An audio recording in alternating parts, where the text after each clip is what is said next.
In the dark, misty woods of 1579, three siblings, Adil, Karim, and their younger sister Amina, embarked on a journey to seek refuge from the war-torn villages of their homeland.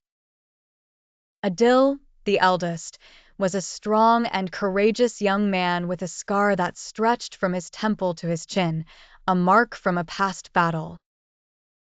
Karim, while 2 years younger, was the more thoughtful and cautious one, always considering the safest paths and warning against unnecessary risks. Amina, though only 11, had an uncanny intuition and often knew things before they happened, a trait that had saved them more than once. As they ventured deeper into the forest, Amina grew increasingly uneasy.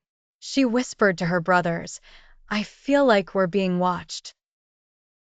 Dismissing it as mere paranoia, Adil reassured her, while Karim remained wary, his eyes scanning the surroundings. Minutes turned into hours, and the fog grew thicker, reducing visibility to mere feet. They stumbled upon an old, abandoned chapel, its crumbling walls barely holding up against the weight of time. "Let's rest here for the night," Adil suggested, pointing to the chapel. The trio cautiously entered the decrepit building, the air inside thick with the smell of mold and decay. They lit a small fire using wood from broken pews. As they settled down, a chilling wind howled through the broken windows, sending shivers down their spines. Amina clutched her arms, her eyes darting around nervously. Karim, too, sensed something was amiss. "This place gives me the creeps," he admitted. Suddenly, Amina gasped.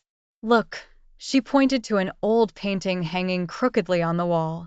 The painting depicted a family, but their faces were horribly distorted, with hollow eyes that seemed to follow them. "We should leave," Karim urged. Before they could move, the fire flickered violently, casting eerie shadows on the walls. They heard whispers, inaudible at first, but growing louder with each passing second. Adil grabbed his sword, ready to defend his siblings. "Who's there?" he called out, but only the whispers responded. The chapel door slammed shut on its own, and the temperature dropped dramatically.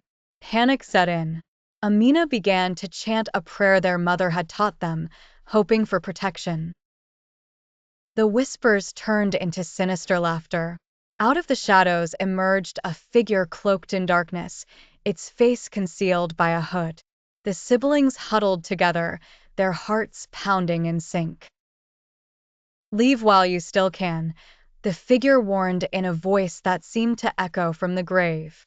Without hesitation, Adil threw a burning piece of wood at the figure, but it passed through it as if it were made of smoke.